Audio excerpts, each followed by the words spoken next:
This is part 2 of the intersection or on-cross exercise.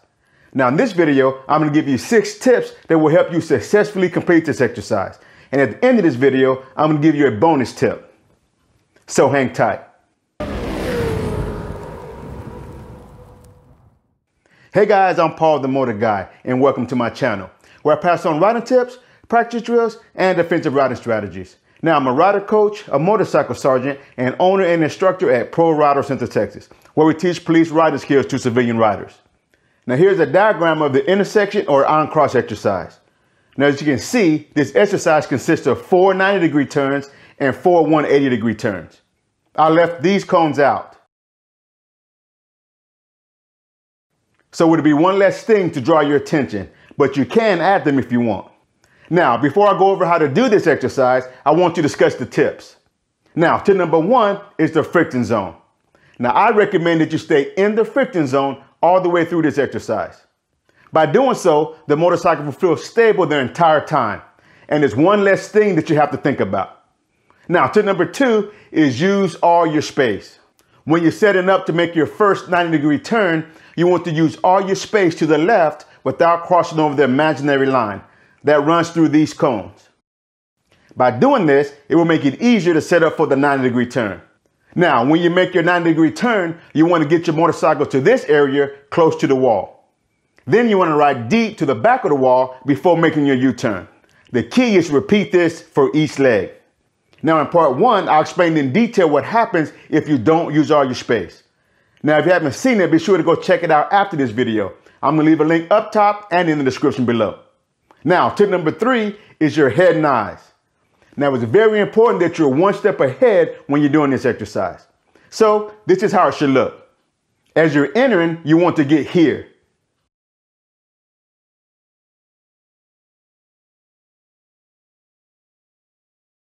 Now you want to turn your head and start looking in this area, because this is where you want your bike placement to be.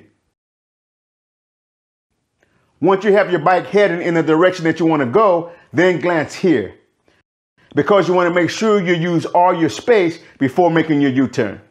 Now, when you're ready to make your U-turn, turn your head and look as far behind you as you can.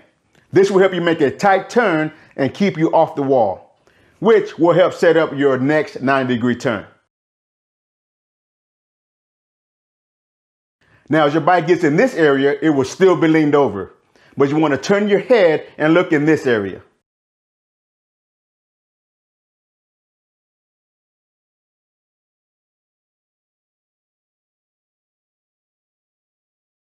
Now again, you want to repeat this over and over for each leg. Now, tip number 4 is counterweighting. Now, when you're doing this exercise, you want to use the counterweighting technique, which is keeping your body upright and allowing the motorcycle to lean underneath you. Now, you can have a little weight shift to the high side of the motorcycle, but you don't need much. Now, tip number 5 is feathering the rear brake.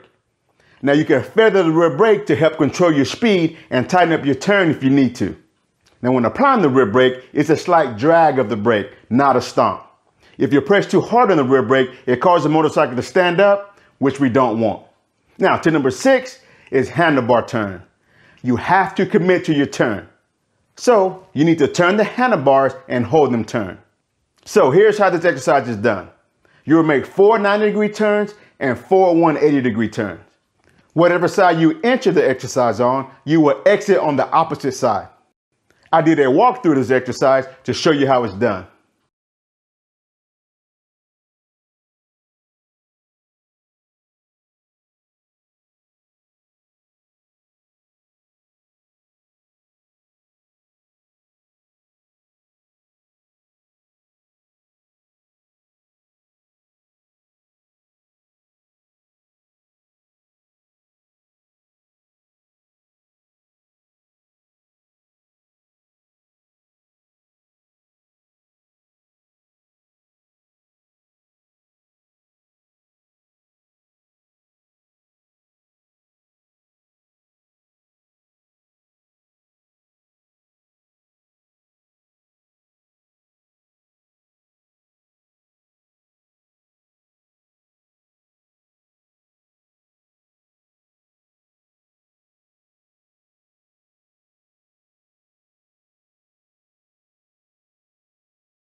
For my demo, the length and the width of each leg is 20 feet. Now, as always, you can start with measurements that you're comfortable with, and then as your skill level improves, you can challenge yourself. I will write this exercise in both directions and give you a helmet view. So let's go check it out.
And now it's time for the bonus tip. When doing this exercise, riders think that the U-turns are the most important part of this exercise. But I think that the 90-degree turns are the key. Because if you think about it, the first thing you do is the 90-degree turn. So if that's off, then it throws off your U-turns. So I will usually slightly drag my rear brake on my 90-degree turns, because I want precision with my bike placement to set up for my U-turns. Now, I hope these tips help you the next time you do this exercise. If you found value in this video, hit that like button and don't forget to subscribe. Now, until next time, practice, practice, practice, and ride safe.